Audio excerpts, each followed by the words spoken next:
Maybe. Oh, and we are live. Welcome back, everybody, to Beyond the ToolBelt, episode 292. I am your host, Cobb Backer. Thank you for joining us on this Wednesday edition, and we will be right back after our short intro from our sponsors.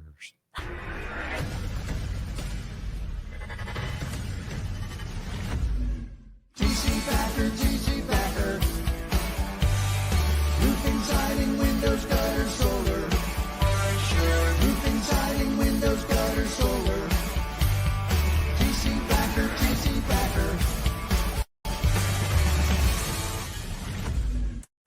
Is your lead flow down? Whether you're a company owner, office staff, salesperson, or installer, you're a roofing rock star. We help you get more leads with custom SEO, Google Ads, and a pro website.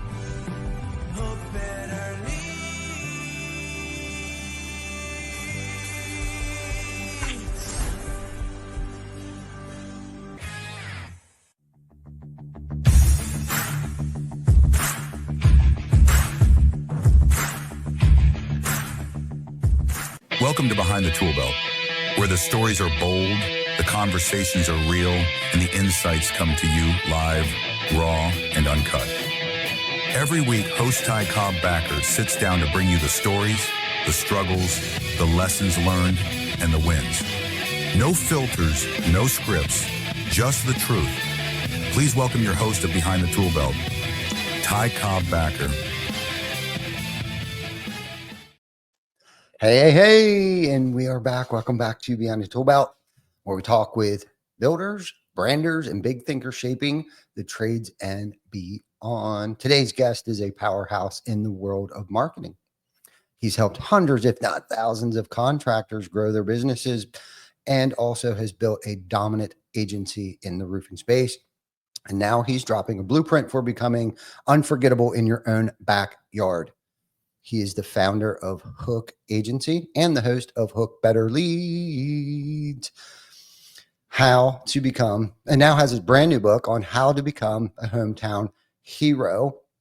This one's about, sorry. I feel like I got this freaking. I'll tell you what it's about if you want. It's why about don't you tell us what the hell it's about? Yeah. I have no idea what the hell it's about. Real quick, it's about getting stickier in your local tightest possible area. So a lot of people try to go really broad, really quick.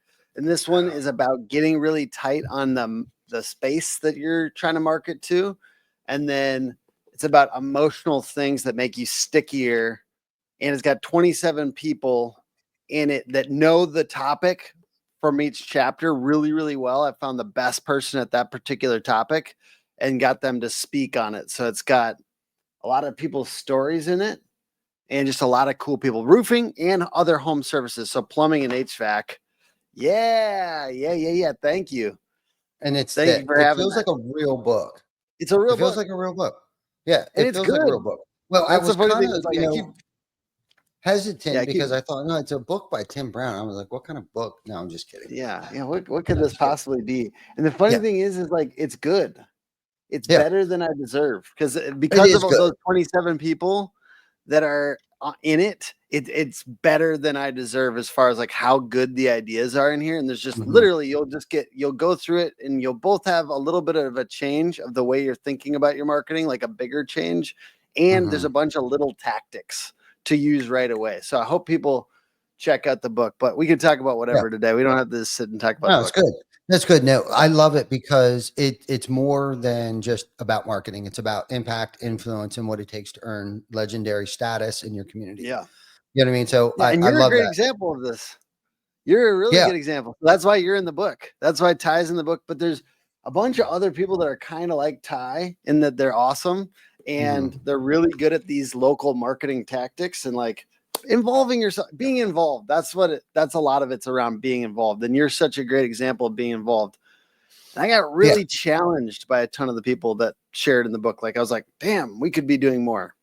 Yeah, no, for sure. There's a lot of great people in the book. You interviewed a ton of, people that have major impact and influence, not just, it's so much that they actually impact our industry as a whole, not just their local communities. Cause you got man, I like the biggest, heaviest hitters that are possibly, in our industry. And I love that about it. So I do want to talk about your book because I have a bunch of Mhm. questions. I'm sure some of our viewers have questions Sure. for you too. And it's like, you know, like what I guess my biggest question or my first question for you would be like, what inspired you to write this book and why now?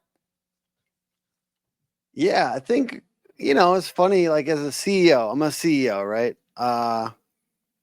And it's interesting because as I start to become yeah, I'm going to be starting to move away actually from our own marketing even and being as involved because it's just that's what happens, right? Mhm. Because you have to be a stakeholder in your business. You have to actually be an executive, like you have to execute, you have to like make the decisions, and it's a lot. And you have to be a leader, like just be a great leader, right? That's what I'm moving towards. And I wanted to kind of capture some of this stuff before I kind of Mhm. push off from just pure marketing. Cause now we've got a marketing manager and she's got a videographer, and I'm just trying to like almost like capture everything I can. I'm gonna get better as a communicator. I'm probably gonna learn some things about a marketer as a marketer, but I think like right now I'm still just on the end of my like me marketing this business as the primary marketer. So I wanted to like almost capture everything and then also just like make something that involved a ton of our community, which is like the roofing and home services space. Like, so this is like a community effort book, which Mhm. was just fun. It was a way to connect with people. It's good for our marketing, obviously. But I think at the end of the day, like it's also a fun thing to try to. It's very cheap, it's fairly cheap for how much. That's the crazy thing about books. We forget Mhm. books, like somebody's trying to distill everything that's really good that they know into like 200 pages. And like Mhm. it's crazy what you can discover reading. Okay, I'm a big reader. So I'm not writing a book out of a place of like I haven't literally half of our success is probably partly from books. The other half is from just doing shit and working 70 hours a week and all that, right? Yeah. But like reading a lot of books and like absorbing information um has been a big piece of that. So it's kind of like a giving back thing too, because it's fairly cheap, right? The paperback is like going to be $14 on Amazon or something, but it's Mhm. actually stuffed. It's actually stuffed with the best information. And we're kind of, it's almost like borderline giving it away. Cause it'll, Yeah. it's like each book sold is like $3-4 in my pocket or something. It's like, I'm not worried about those $3-4. I want to get as many of these out there as I possibly can. Cause I do believe there is something about if you're able to give away value to a Mhm. lot of people, so let's say we have 130 clients or whatever, and if I'm able to like impact 1,000 people through this book, it'd be cooler to be able to help more people. That would be really Yeah. cool. Yeah, for sure. No, and that's what's really all about. I mean, and it sounds like you're on this leadership journey of trying to sharpen and hone those skills and stuff like that. And that's what it's about. It's the impact. That's where the wealth and the success really live in that space, not the $3 or $4 off each book, but the individuals that you are impacting Hmm. from your book with your book is where the true Hmm. wealth and success come from. And Yeah. every 1,000 people, there's probably another three more people that you're also impacting that you have no idea that you're impacting. So if you have Hmm. 130 clients that all bought a book, that's at least 200 or 390 people that you've impacted essentially, because Hmm. whether they're regurgitating something that they heard in the book and sharing it with somebody else, or they shared your book with them, like Hmm. that ripple effect's a lot bigger than I think we discovered or that we know. Like there's people that are going to watch this podcast today that didn't subscribe to the YouTube channel, don't follow me on social media, but have watched it, and we have no idea how many people or even what Hmm. country it's in. And same with your book. And you're doing, by the way, you're doing an amazing job promoting the crap out of this book. You were so creative and so Yeah. unique in your ways of promoting the book, and the 5 minute cold tub challenge, and then $500 towards your local charitable um, place it's brilliant, because then you're on social media, you're captivating audiences. You challenged me, I challenged two people, they're both going to do it, and I don't even know how many people you've challenged and how many people Yeah. those people are challenging. So having said all of that, think of that small little ripple effect that you've created, that one day you decided to Yeah. do a 5-minute cold plunge. Like, that's at least 30, 25, 20, 30 people right there. Yeah. And I You think it's know, like a total like 17 after today it'll be like 18,000 given too. So it's local charities. It's been really fun too. It's just I think for some reason when you're in the cold plunge, like I'm always like I remember doing a 15-minute cold plunge with David Carroll. And I remember he was like trying to get me to stay in there. It was like one of my first times doing it. He I stayed in there for 15 minutes. I remember like looking him dead in the eyes. We were like facing each other in 2 cold plunges. And I was like, we got to make positivity louder, man. Like we were just like, I had to like go into a different realm to stay in there that long. And part of it was like, I getting clear, getting hyper clear on what I'm trying to do in the world. And for some reason, I think cold plunge kind of unlocks that for me. And not sometimes it's just stressful, but sometimes it unlocks like my like, what do I want to do, man? Because I want to like, I want to make positivity louder. So it's so obvious that like negativity takes over the feeds on social and stuff like that. But it's our job. It's my responsibility to unfollow, unfriend, negative. I'm not saying in the toxic way, but I'm saying like when there's people doing negative stuff all the time, and focus on like, what do I want to bring to the world? What's positive? How can I elevate people? How can I make their lives a little better? How can I think even the best way to think about it is like my community, a direct community. And for me, part of that is roofing. Like roofing is my direct, tiniest community, right? Like it's huge, 110,000 companies in the United States, but my direct, tight community. And I think we can all look at that now. Minneapolis is also my direct community. Like, can we focus on a tighter area and see if we can make a little bit of a real impact? Because it is hard to make a real impact in the world. And I'm kind of I'm like really conscious of that. I'm really conscious of how short life is, and like how it's gonna be gone tomorrow. And I would love it if I end this life where people actually like cared about me, and also that I made somebody's life a little tiny bit better. That's like I'm just a little too conscious of how short this whole thing is. Yeah. Yeah. I think that's a natural thought for anybody who, for all of us that are getting a little bit older and that have older parents, and some of us who have parents who have passed away at some point in time, because I never used to worry about, how short life was. I'm like, I got 90 years left. And it's like the older I get, it's like, holy shit, I might only have like 30 years left. And so, and that's the thing too, the older I get too, it's like, that's one thing I will never get back. It's like, okay, yeah, I can chase money, but how much longer, would I have on this earth if that was my main focus, was just chasing money or spending time with my family. Right. And really absorbing that time, with and being surrounded by those that I love. I find that more valuable today than I have ever had, only because I do know how precious time is and that we're only here for a short amount of time. But while we're going to be here, we do want to have the largest impact, the most impact that we can possibly have on every single person, because that is true legacy. It's not necessarily the cars, the trucks, the toys, the business that we might leave behind. That is your legacy. Your legacy is how you make people feel, how you've made them felt, how you made them feel, and they're still talking about like that. Tim was just a great human being. And if it wasn't for him or evil, like, hey, we're all, every one of us is a villain in someone's story. You know what I mean? Like, I don't think I think it's just being conscious of that. And as somebody who's had his own little form of redemption, you know what I mean? I have to say it hasn't always been like that, right? Like I feel like sometimes, Ty, just to go deep for a second, it's like, sorry, I'm going to speak as me. I've had times in my life where I wasn't trying as hard to do the right thing, right?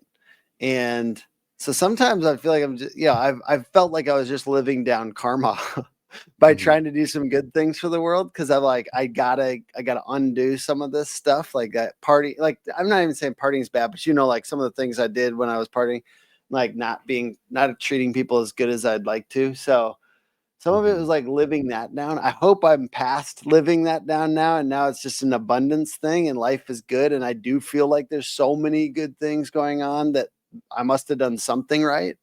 Mhm. But for a while there, it was just like live down some of this karma, bro. Like I gotta do some positive things to offset some of the negative things. So Yeah. that just Yeah. being real about that. Yeah, no, I can relate to that too. I think one of the things why I got into, charitable events and becoming, what I hope someday a hometown hero was is because I felt like I needed to make a lot of wrongs right, and that I owed it to society. I owed it to my parents. And it's like I feel like at one point in time, like I was going a little overboard where it almost became like a job. And then I spread myself too thin. And now I'm kind of like in that place where it's kind of like, okay, now I can scale this back a little bit. I think morally I've done a lot of these living amends that I needed to make.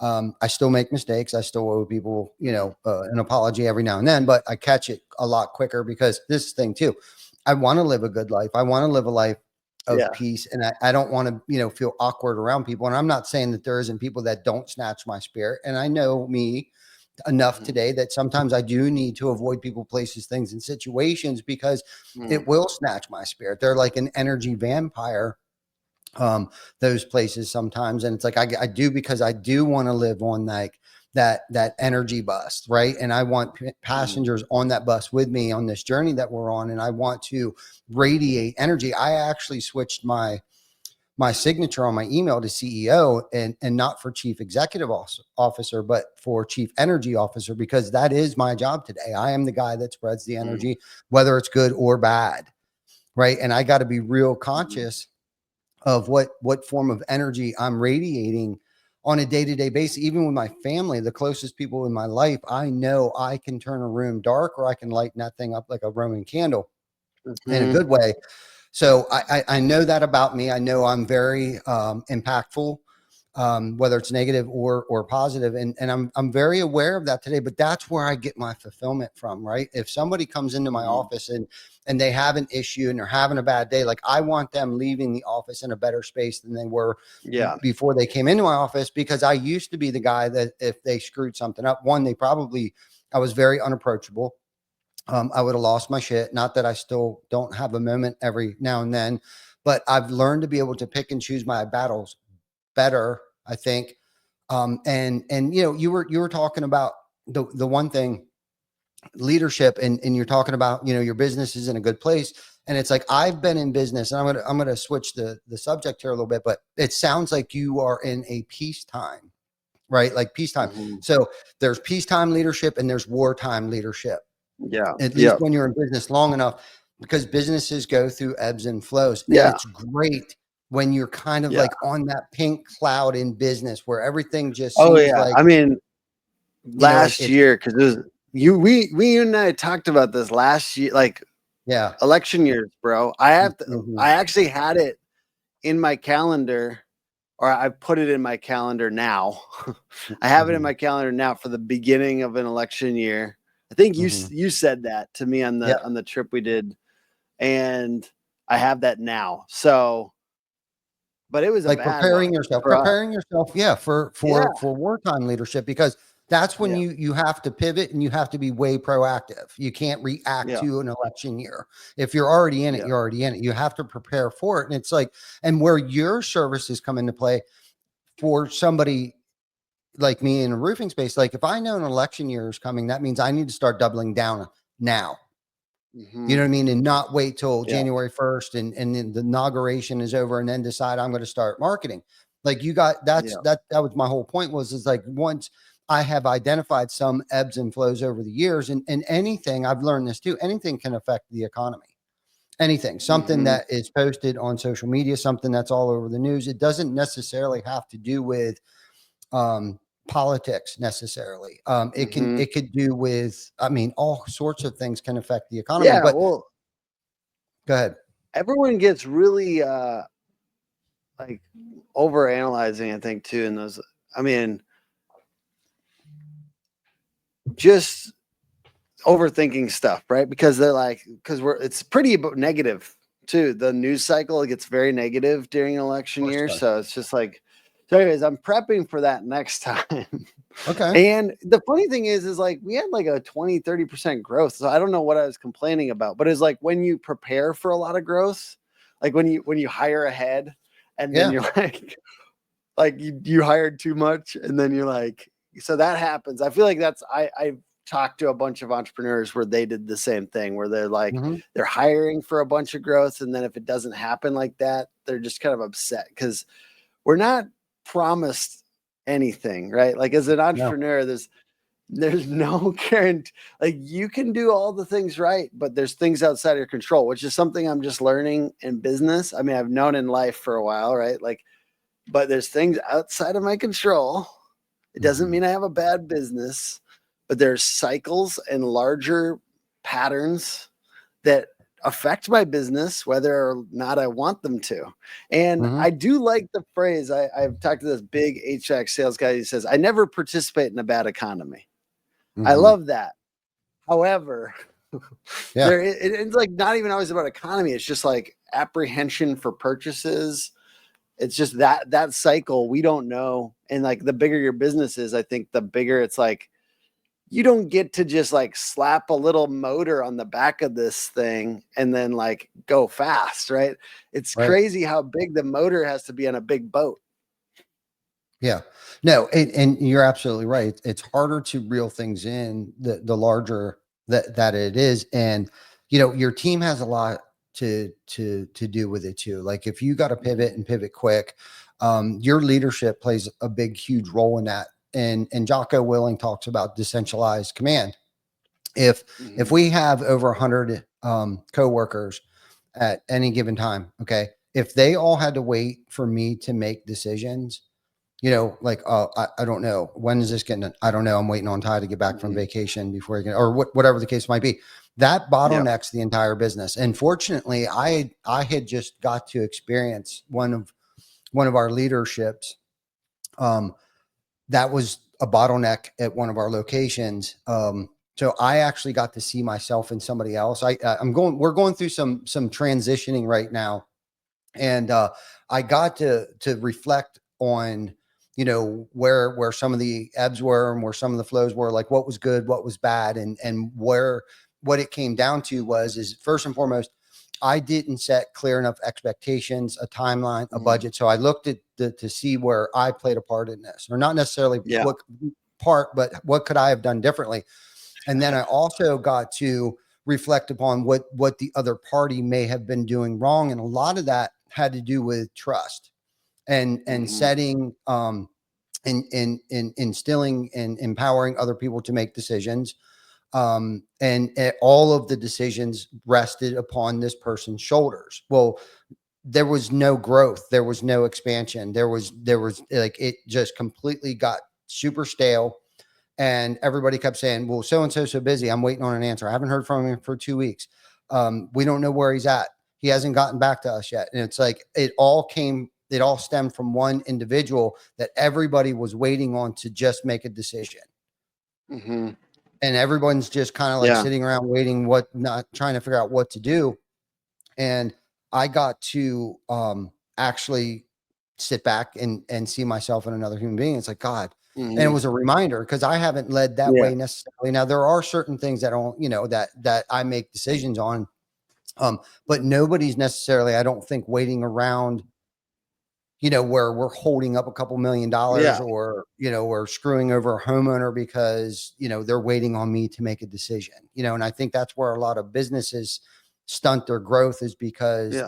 it's kind of like they're running it, and they're trying to wear too many hats, and everyone's kind of sitting around waiting for them to make a decision. I think that this is a really interesting, fun topic for me. I hope it's interesting for a few people out there. But like, Yeah. I think about like this. There's this threshold for a marketing company, it might be 5 million. Roofing company might be 10 million. Like once you go past this certain threshold, there has to be executive decision making. There has to be good decision making, and you have to dedicate time to, you know what I mean? Like you always have to, but like at a certain point, it's a real job, right? Like we played CEO plus 10 other things for a long time, right? Like we did that. You have to do that too. That's real. Oh yeah. You better not think I'm going to only work on the business and not in the business. You got to work in the business and on the business and around the business and underneath the business and above the business when you're early. But as time goes on, I'm realizing like it's a real job. Like CEO is a real job. And I can't, I probably will pass it off at some point, but like I need to actually do the job of CEO. So we had like a leadership planning meeting yesterday. And you've talked about this to me before, but like it's pretty far in advance. Like we're making decisions for a year from now about like what's changing and what we're doing. And like we made the decision. You know, it's not just talking about it. It's getting everybody on board in the leadership and then making a decision and making sure everyone's excited about it. Right. Like, so it's crazy. I mean, you got to make decisions, right? And there's like, there's a ton of data. Well, shit, I don't know the actual data, but I've seen that there's a ton of data supposedly about people that make decisions. It definitely helps your success. Like if you're capable of just making decisions, because there's wrong decisions and there's right decisions, but there's nothing worse than no decision. Yeah. Yeah. You know? And not making a decision is making a decision. And that's where things kind of just get stale. You know, I had a good example. It's like, it's not like, yes, we have to make decisions, but we also have to allow other people to make decisions just because we decided that we're going to go in another direction. Well, there's a lot of things that have to happen in order for us to go to a certain direction. And I have to empower people to make sure that happens, which means they're going to have to make decisions and build SOPs and track KPIs and all those things. Like just because I made the decision doesn't mean I'm going to recreate the freaking SOP book. Doesn't mean that I'm going to, design a whole, new matrix for the KPI dashboard. I'm not going to, I'm not going to do those things. So I have to allow them to make those decisions on what KPIs. Like I might have a suggestion, like make sure you track these KPIs because these are things that I want to look at, but I'm not in their department. So there may be other KPIs that they need to look at. And I'm not going to dictate that because they're the ones on the front line that have to use it every single day. And that's what I mean by like empowering someone to make a mistake. And this is what the cool part about it, which could also be a catch-22 is that they're going to make mistakes. Okay. And I actually said, that's the cool part about it, because the only way that they're going to learn, the only way that I've ever learned was screwing a lot of shit up. So unfortunately we have to leave enough room, deal with it later. Okay. You messed up. Cool. No problem. What did we learn from it? What are we gaining from this right now? Shit, we need to create another KPI dashboard. Shit, we need to add another page into the SOP, book that we have. And it's like all these things. And that's where SOPs get born. That's where they get developed. Like, okay, we got to document this so I don't ever do it again. And by having it documented, it's so much easier to empower, to trust, because now it's more than hearsay. Well, I thought I told you to do it this way. Oh, no, you didn't. And then there's an argument. It's like, no, I documented it. Not only did I tell you and show you how to do it, but I also left you with a hard copy. Now go. Yeah. And I'm a huge fan of Loom for video tests, for video tutorials. I just first day with an executive assistant, second try. I think after we hung out, I tried to hire one last summer and she was, anyways, so it didn't work. But then now I'm trying another one. So let's see how it goes. I'm doing way more looms than I did last time. I'm doing a lot more like documentation and I think that there's, you can't document enough. Document everything. As stupid as it sounds, because you're going to probably forget too, and you're going to wish, damn it, I wish I wrote that down because I can't remember. I had it, but I can't remember what the hell it was. Oh, but yeah, write everything down. Back to your thing about the like to make good decisions. This is definitely higher level stuff, right? This isn't like your first 1 to 3 million stuff, right? But I think there will be people that watch this. So, and as time goes on, you will need this information. It's good, which is you do, and as time goes, I think anyone could use this, but I think for us, it's like if you had to do it, you would not make the right decisions a lot of times. Like if you had to be the one to implement certain things, like that's why who not how is so important. And I thought when I first heard that idea, it's Dan Sullivan and Benjamin Hardy. The book is very good, Who Not How, but it's fairly simple mental mindset. I thought it was a little soft when I first heard it, but as time has gone on, it's like actually fundamental, right? Which is you have to have who's to do the thing so that I find that I make better decisions because I'm not the one that's going to have to do everything. Right. So it's actually like, it's like an argument for good leadership that isn't always constantly doing the work. And I used to think I would take pride that I both led and did a bunch more work than everybody else, but I also was a crabby dude. Yeah. And this isn't like I wasn't a bad guy. I was just a crabby guy. And I would hold people back partly because I would be running ahead and doing the thing that I asked them to do 2 days ago. And I didn't give them a week to finish it. Right. Like, so who not how is like, all right, I'm going to make better decisions because I have who's that are capable. I've made good decisions on who, and then they're owning usually a number. What's the number? You know what I mean? And then tasks too, but like, even then, ideally, as time goes on, they get to have their own who's too, right? So I just love this mindset. And I'm telling my marketing manager, by the way, I am so proud of my marketing manager. She got 20 leads in a day the other day. One day. Holy shit, that's crazy. That's a lot. And I was scared I was going to have to like micromanage everything and be behind the scenes and do this stuff. And she just got 20 leads in a day. And it's not from any crazy, big, innovative campaign. It was from being consistent and sharing social proof and case studies and real work and being consistent. That's all. Consistency has been huge. And, but I also tell her she needs who's, right? I'm not just the only one that gets who's. I'm trying to teach her, how to get people to do things and trying to make sure she has a bigger vision for her career and her role than just be the one to do every little thing. So, and that's hard, like when you're really early, but as time goes on, you want to be able to allow your people to have who's too. It's just very high and mighty, for a guy who's got a little bit bigger business than an early startup. But at the beginning, you just got to think that way. Like I can set a big goal and I won't be the only one involved. I'm going to get some other really great people involved. Otherwise, this big goal would be ridiculous.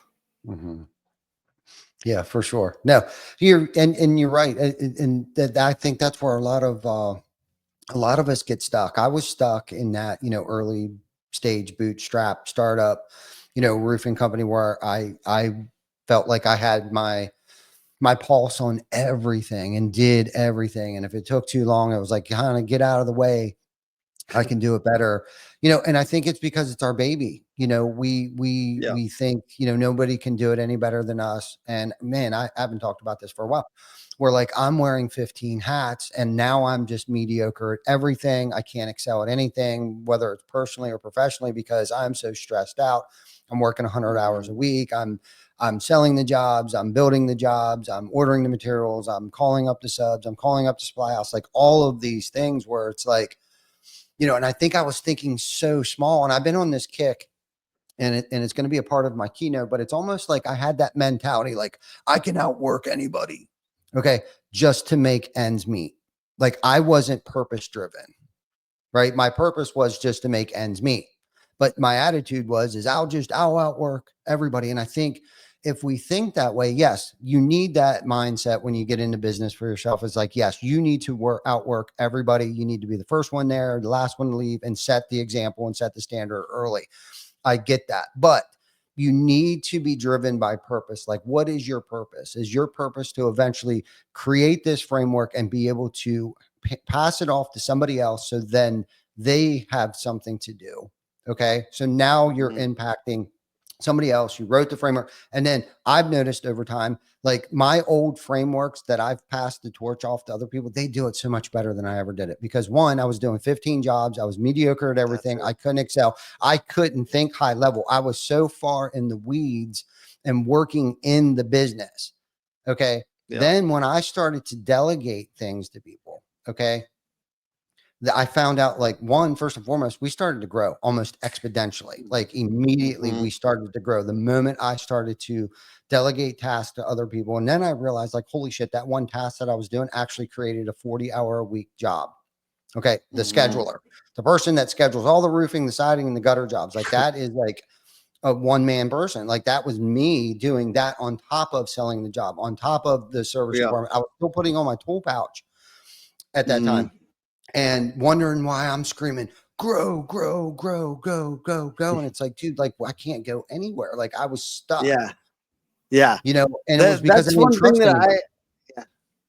the whole like rah thing only gets you so far, right? Like, and I realized that, you know, too. And I think it's also telling my people about this idea too, right? Like, cause right now my wife is about to have a baby, a son. We're about to have a son. I'm so excited. Wow. Hopefully in a month. Congratulations. Thank you so much. We're very excited.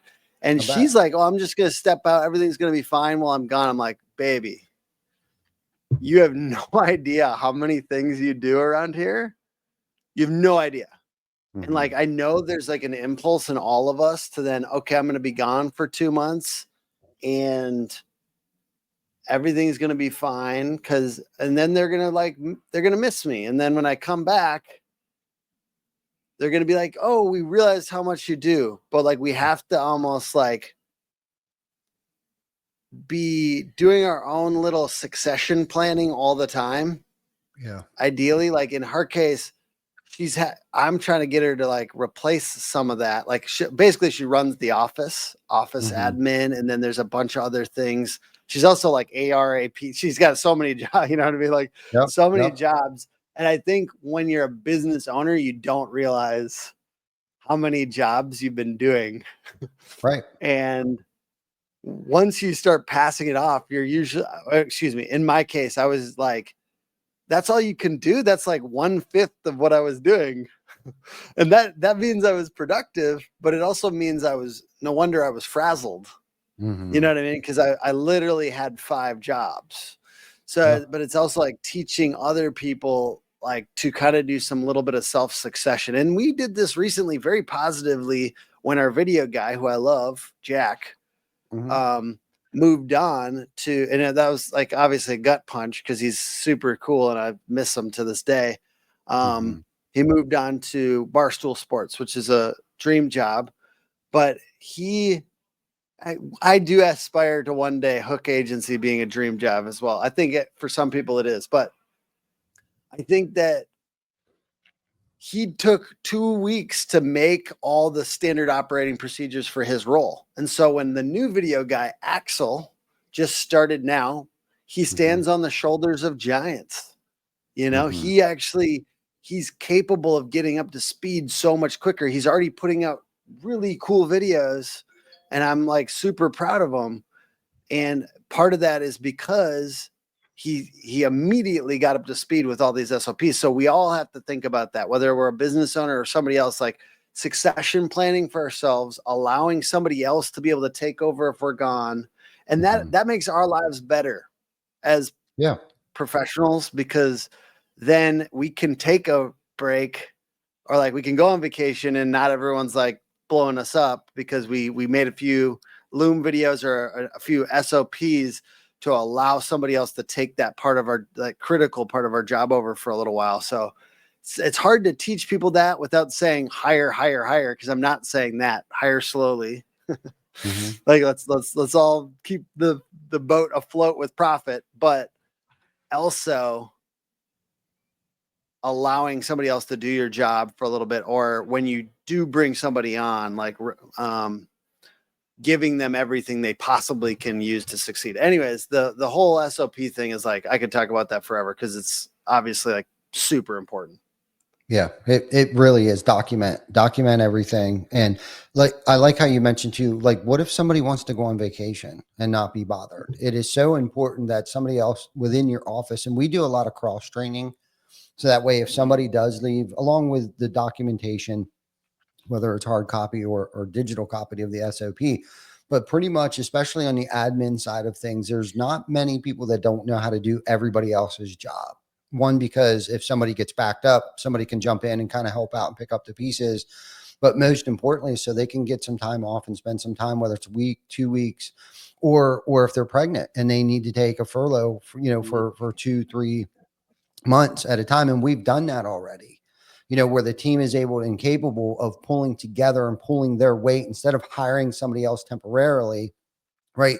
The team has actually stepped in and has filled that position while they're out so they can spend some time, with their newborn, which is a pretty cool place to be when you can actually offer something like that for somebody. And it then hopefully becomes, like you said, a dream job for somebody. You know what I mean? And I think that goes into trust for both parties, for the coworker and for the entrepreneurs. Like, hopefully they trust the company enough that, like, we're having you create this SOP, not to necessarily Yes. replace you, Yeah. but so you can take some time off, because I've gotten pushback already about that. Like, everyone's like, no, I don't want anybody to know how or what it is I do, because now it becomes job security.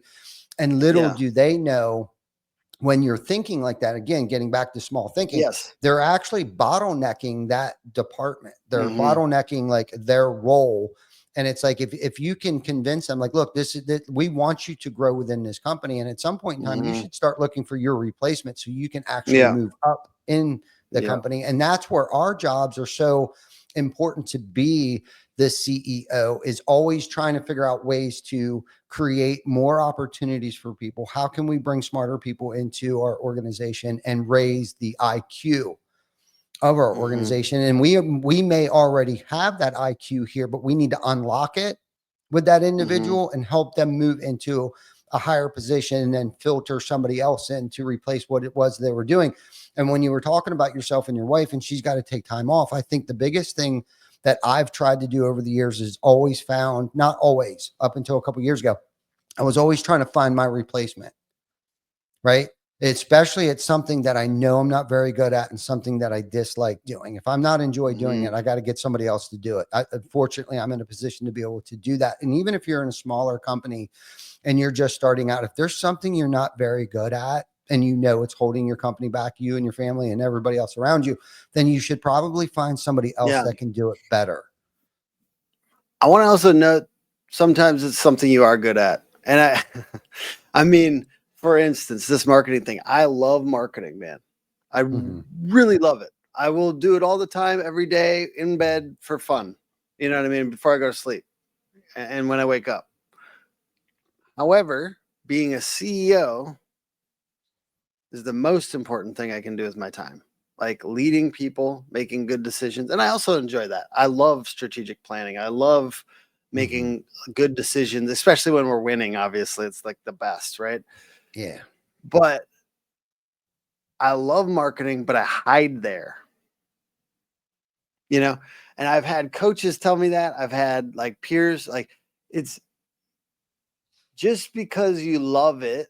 I know this is tough. This is like, I'm saying kind of 201, not 101 leadership. It's like, just because you love it doesn't mean that's all you should be doing. If the next best thing for the business to move forward is for you to do some harder stuff again, hard, because I'm not trying to brag, but I'm pretty good at marketing. Like, we've been marketing a long time, right?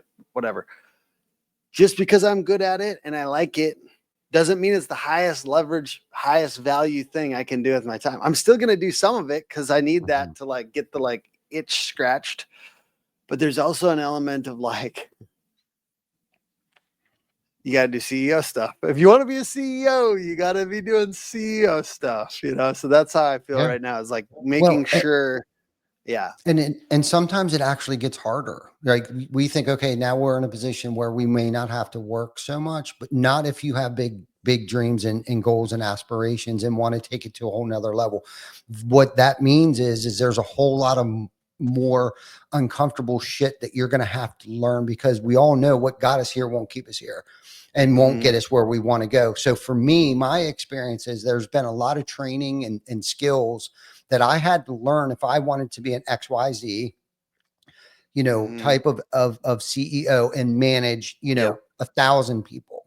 Okay. Which means I am going to have to let go of some things that I think I'm good at and I think I enjoy. Okay. Because obviously I know that there's a lot more smarter people out in the world that can do a lot of these things. And sometimes I get so emotionally attached to things that I allow my emotions to interfere, and it doesn't get done as well. Yeah. Now, if I can delegate it to somebody else that isn't emotionally attached to it, they may be able to deal with that problem better than I could. And I've had to learn that the hard way. Go ahead. I've chosen my successor as the CEO of Hook Agency, and I'm pre-planning, because he's now the president. He started as the president July 1, which is a big deal for us. I call that exact thing, I call it the sacred cow paradox. I'm emotionally attached to some things I do, and I think I'm the best in the world, and no one can ever do it. But at the end of the day, it'd be really good if I eventually could pass it off. And I call it a paradox because, yes, you're always doing that, and you should always be trying to get rid of stuff, because your time, almost like it'd be like the ideal state, Ty in a meditation room, all black everywhere. He's just hovering a little bit, and he's like, somebody comes to him, yes or no? Yes. Like that would be the ideal state, like almost for a CEO, like just pure thinking, like just pure, every once in a while he gets down in the trenches just to clarify his thinking. But that's not how it ever is in practice, right? We're always doing something. And so the paradox part of it is that you have to zoom back in every once in a while and just do something. And usually there's something every day that you just have to do. So it's like, even though you're fighting back and forth, you're trying to pass everything off, not because it's actually harder than just doing it, way harder. But then every once in a while you just have to jump back in. So that's why I call it a paradox, because it's never done. No, even though you're always doing it. Yeah, it's never. And the thing, one of the hardest lessons that I've learned is that I can fill the office up with a lot of smart people, but if they don't have the right leadership and direction, it's still, it doesn't matter. Do you know what I mean? Now I need to learn how to lead in a different way. I need to learn how to lead leaders now. It's one thing to have just like 4 or 5 roofers that I'm leading on a roof, right? But when you get in the realm of, multi 8 figures, and you got a lot of smart people in the room, like you got to handle them differently, and you have to lead them differently. You have to set different expectations, different goals, because now when we talk about like, yeah, my dream's going to be big enough for their dream to fit in, like that's real shit, because they have goals, dreams, and aspirations. And that there was probably the hardest, because I was in a position where it was like I had all these smart people, like all these great people, high motivated, intelligent people from other industries that were coming into our industry, whether it was the car industry, the tech industry, the roofing industry. But I had to learn how to lead them differently, right? Which then, getting back to my earlier point, is that there was some things that I didn't know how to do. I had to educate myself. Okay. So now it was like going back to school again. Not necessarily going back to school, but I had to learn how to actually become a CEO of people that make 6 figures. You know what I mean? So I don't know. It was a hard learning curve for me, because I thought if I just got all the right people to, surround yourself with smart people, because we hear that. Well, okay, I did, but they're not doing anything. They're not accomplishing anything. Our revenue is the same. What the hell is going on? Well, that doesn't mean my job is over just because I've hired all these really smart people, right? That know how I thought knew how to do things. I had to learn how to actually lead them differently. I'm not saying like differently in terms of like I have to treat them differently like I do everybody else, but a lot of times their goals and dreams and aspirations are a lot different than somebody that I don't know. I don't even want to use an example here because I don't want to offend anybody, but I learned that I had to Yeah. lead differently. I guess is Yeah. the point that I'm trying to make is, but also giving enough. I had to create enough room for them to grow. Yeah. I really appreciate when you share this stuff with me. Some of your anecdotes, like you're a little bit further along in this entrepreneurial journey than me, and sometimes I don't even understand exactly what you're saying when you say it, and then later, like I always bring back your references because I'm like this guy, because then we grow, and then I have some of the problems you had a while ago. You know what I mean? Like, Yep. and I love stuff like that. What I will say, there is a certain amount. Like, I just want to do some encouragement for people out there. Once you pass a certain amount, this is what I believe. Tell me if you think this is wrong. But I think, like, let's say you go to 7 million or something like that. I believe the sky is the limit for you. I believe, and I know there's big challenges, but if you were able to get someone through some of those challenges, I believe you can go. You just have to have a much bigger vision, and you have to like almost require that of yourself, and you have to expect to win. So I think it's like, I heard somebody the other day say, I don't partner with anyone that doesn't expect to win in a huge way. They're like a private equity guy, but I like him. There's some good ones, Yeah. some bad ones. And he's like, I don't partner with anybody that isn't already expecting to do like 20, 30 million. And I'm like, that's a big statement. That's kind of a crazy thing. But do you expect to win? And like, if you've already gone to a certain level, you got this, dude or ma'am, you got this, because there's so much opportunity. And yes, you've been through a bunch of challenges, but I believe in you. And I think it's going to be really cool. And we're going to the moon, baby. We're going to the moon. Let's go. No I doubt. think some people don't have that trust in themselves, but I see everyone that gets to a certain level could go. You know what I Yeah, mean? Like for the guy, sure. there's people at insane levels that you wouldn't think, right? Yes, for sure. You see a leader every once in a while, and you're like, how did he do that? You know what I mean? Like, so remember, that could be you. Why not you? Yeah. Why not you? For sure. No, and I like that analogy, but also be ready if you're at $7 million and you want to grow to, 8 figures. Just know what got you there isn't going to get you there. Okay. Yeah. And again, getting back to, it's one thing to, because really, if you think about it, okay, so if you're doing $7 million, that means you probably have 7 to 9 sales reps, right? And you've probably been managing your sales reps yourself, and then along with an administrative help, you probably have someone that is doing your accounting, and you probably have somebody that is answering the phones. Okay, if you're kind of like a paper contractor that doesn't actually have like window installers, gutter installers. Okay, so you probably have 12 people that work for you if you're doing about $7 million. I mean, you can do that. Okay, it's very possible. So now if you want to reach and exceed 10, 15, whatever it is, $20 million, your mindset has to completely change. Yeah. Completely change to go Tell me from more. that. Yes. Tell you more.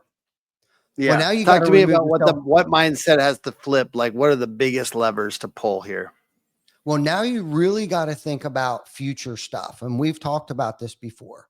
You have to think about preparing the company, because it's not just showing up every day. And now I'm managing nine sales reps. Okay. Now I need to find myself a replacement. I have to trust somebody else to do a good enough job in place of me to manage 9 sales reps. So I have to coach. I have to coach my next sales manager. And just because he was my top sales rep doesn't necessarily mean he's going to make the best sales manager. And that's a decision. Again, I got to make a decision. I got to change my mindset, because most people are going to think my top performer is going to be my best sales manager. No bueno. That necessarily, Also might that is not be not, your homie. yeah, it might not be your Right? homie. Like, Right. So now you got to now you got to remove emotion from your thinking, because I love this guy and he should be the manager. He should. Well, that doesn't necessarily mean he's going to be the right fit. He's not the one to keep the team motivated. He's not the guy that's going to work 7 days a week and take, because salespeople are like herding cats at times, right? And it's just like going from a sales manager mentality to a salesperson to a sales manager. How he fed his family was completely different. He was paid solely based upon the jobs that he sold. Okay. Mm-hmm. Now you're moving him into a position of a sales manager. Now he's getting paid based upon his team's performance. Can you see the mindset shift? And it's no Yep. different for an entrepreneur. Now, how I'm eating is something totally different. Now I have to rely on 9 sales reps in order for me to eat. And do I have to, like Gino Wickman, does he have the GWC? Does he get it? Does he want it? Does he have the capabilities of doing that? Now he's got to herd all 9 sales reps in order for him to exceed what he got paid last year. That is 2 separate mindsets. And it's no different for me. Yeah. If I was the sales manager of these 9 people, now I need to rely on these 9 people to feed the administrative help, the lady that's answering the phone, pay all my bills and all these things. So now I need to think about higher level stuff. Okay. Well, what higher level stuff? When I'm so used to showing up at the office and waiting for the 9 people to show up and I could tell them what to do every day. And I'm no longer doing that. Yep. So what am I going to do? Just sit in my office all day and twiddle my thumbs?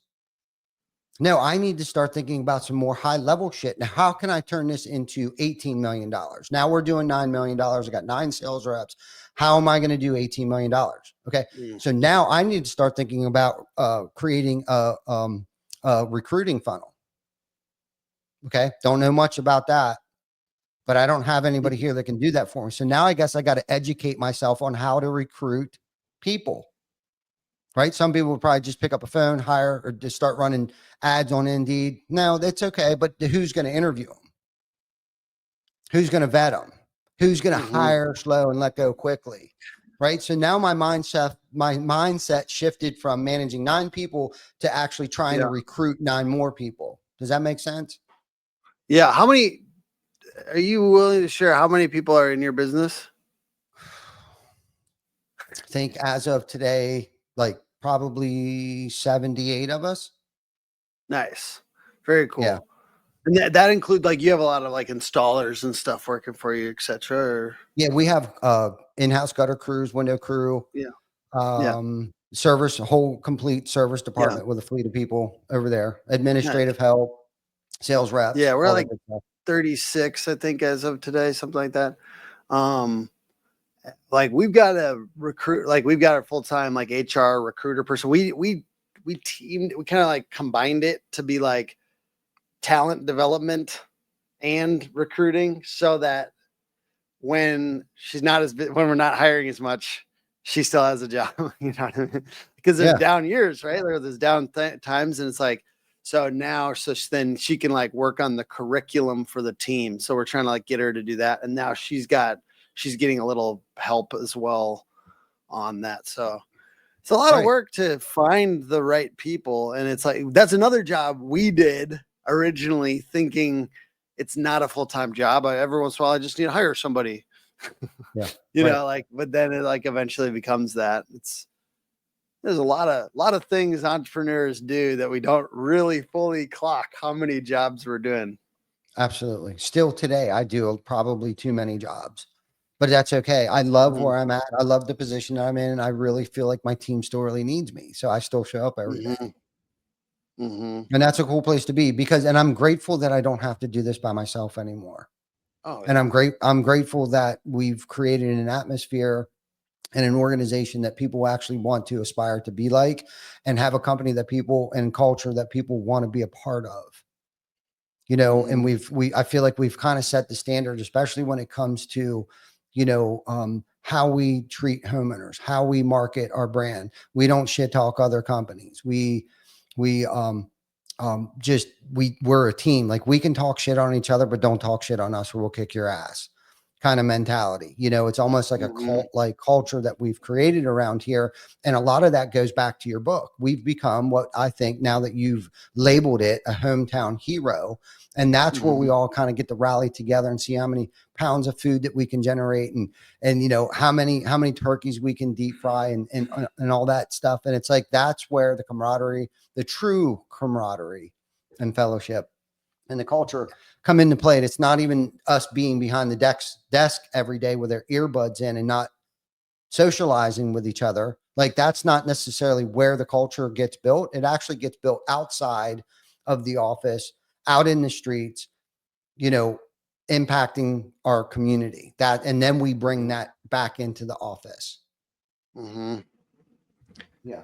I love your absolutely book, by agree. the I way. think there's so many people in this book, and I wasn't the plan when I started writing this. I mean, I definitely had community involvement as part of the plan, but so many people were recommending or doing charitable things Mhm. that's kind of, it became a big theme of this book, charitable stuff. And so like my team has been, you know, trying to do this stuff a little bit more. We're putting in a monthly recurring volunteering thing, and 5 people are doing the Hometown Hero Challenge today. If they finish the 5 minutes, we're giving the 500. You know, they got to finish the 5 minutes, though. You got to finish the 5-minute cold plunge. Yeah. You finish the 5-minute cold plunge, then we give the $500 to the charity of their choice. But anyways, it's I felt very challenged because I don't think we've been doing as much of that as we did a little bit more when we were earlier. We like had less stuff to do, so it'd be like Mhm. we were pretty good at some of this, but we've been giving, but we haven't been volunteering. I think Yeah. volunteering is kind of the hard part sometimes. Yeah. No doubt. It's easy to give, Yeah, you know, but what the hard part is giving your time. yeah, Yeah. Giving monetarily is easy. I think not just anybody can do that, but the hard part is giving somebody your actual time, an individual Mhm. or a group of people. That's where the true meaning of sharing, you know, and giving come from, I think is your time. It comes from your time and the time that you put into, you know, helping somebody. So anyhow, Mhm. before we get off here, so who is your hometown hero? Do you have a hometown hero in your? Oh yeah, man. So I share that in this book. It's actually my mom. And my mom Okay. recently passed away, and hundreds and hundreds of people were at her funeral. Yeah. And what I kind of clocked is that, and it's the beginning chapter and then the end chapter is about her. Mhm. I would go with her to these. She cleaned houses when I was growing up, and she didn't think of it as lowly the work. She prayed over the house, and she would clean toilets. And I was in the living room watching Woody Woodpecker and looking down at these beautiful lakes because they're nice homes, right? They were cleaning, and kind Mhm. of like, why does mom care so much? Why does mom stop everybody she meets in the grocery store and like try to pray over them? Why does mom, you know, Yeah. she had been working overnight at a Perkins. She had 4 sons, so this job was like a level up, right?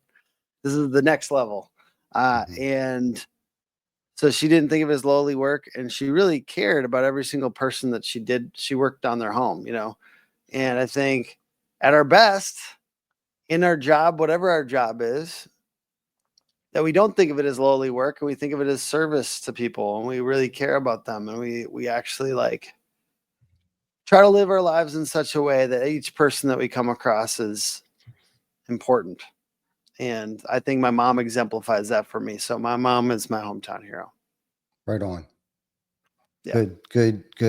And my condolences. I know that's not easy. I still Thank talk you. about my Thank you, mom brother. too. No, I mean, like, Yeah. comes and goes. It comes Yeah. and I get goes. it. I get it. I get Yeah. it. Usually depends upon the time of year for me, but I got one more Yeah. question for you because I know you got a hard stop here.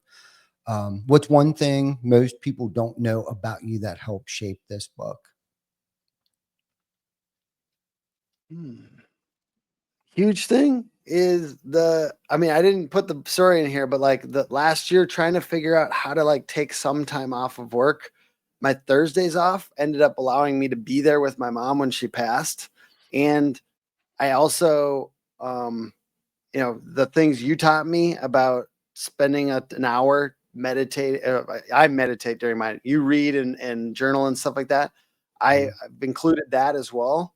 And some of these things that like feel like soft, like I take Thursdays off and all that. It feels soft to probably some entrepreneurs, but like a lot of it has shaped my intentionality around my business to Mhm. stop rushing from thing to thing and to start being more like higher level with the things I'm doing with my time, including writing this book. Cause I think it allowed me to like some of this freedom, a little bit more space in my head allowed me to think more strategically about this stuff. I think taking time off is actually really important for your business is the insight.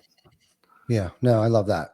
Yes, that is definitely something hard for most of us entrepreneurs to take a little bit of time to step back and reflect on some things and be a better human being so we can come back and perform better for our team. No, that's good. That's a good thing, man. This has been such a powerful conversation, man. And if anyone is out there trying to build a brand, grow a business, and actually want to make a difference in your community, this episode should be on repeat. Be sure to grab a copy of Tim's new book, How to Become a Hometown Hero. It's not just a marketing guide, it's a blueprint for becoming the kind of leader your town remembers and respects. Big thanks to Tim for joining us today. And as always, if you got value from this episode, share it, tag it, leave us a review. That's how we keep bringing your conversations that matter. Until next time, this is Behind the Tool Belt, where we build more than just businesses, we build legacies. Thank you for joining us. Out August 1st, by the way. This is out August 1st. HometownHeroBook.com, the print version, and the audiobook is really good. So if you want to, the audiobook has the voices of the people in at the end of each chapter. It's under 10 hours. It is long, but it's really good. And I tightened up all these conversations to be like the 10, 15 minutes, the best 10, 15 minutes on that particular topic, with conversations with people like John Cenac, Tommy Mello, Roger Wakefield, Martin Pettigrew, Ty Cobb backer. On the front of the book, by the way. I hope you saw that. You are on the front of the book. Oh, nice. And that's And our we got hat. That's our bestseller. logo. We're out there. And it's best. That's awesome. Bestseller on Amazon. We said thank you everyone for your help if you did that day when we got 430 sold. And yeah, thanks for everyone for the support. It's been a fun experience, man. It's been crazy. A lot of roofing people like supported us and making this thing pop, and just appreciate everyone's help. I know I have been hammering the airwaves. That's what you got to do. Got to take more action than so much action that failure would be ridiculous. Mm-hmm. No, good stuff. Good stuff, man. I appreciate you. Thank you for being my friend. I love our conversations, and keep doing what you do, man. You're making our industry a better place, man, by you just being here. So thank you for that. Thank you, brother. Appreciate you. You got it. All right, everybody have a great day. We'll talk to you next week for episode 293 of Beyond the Tool Belt.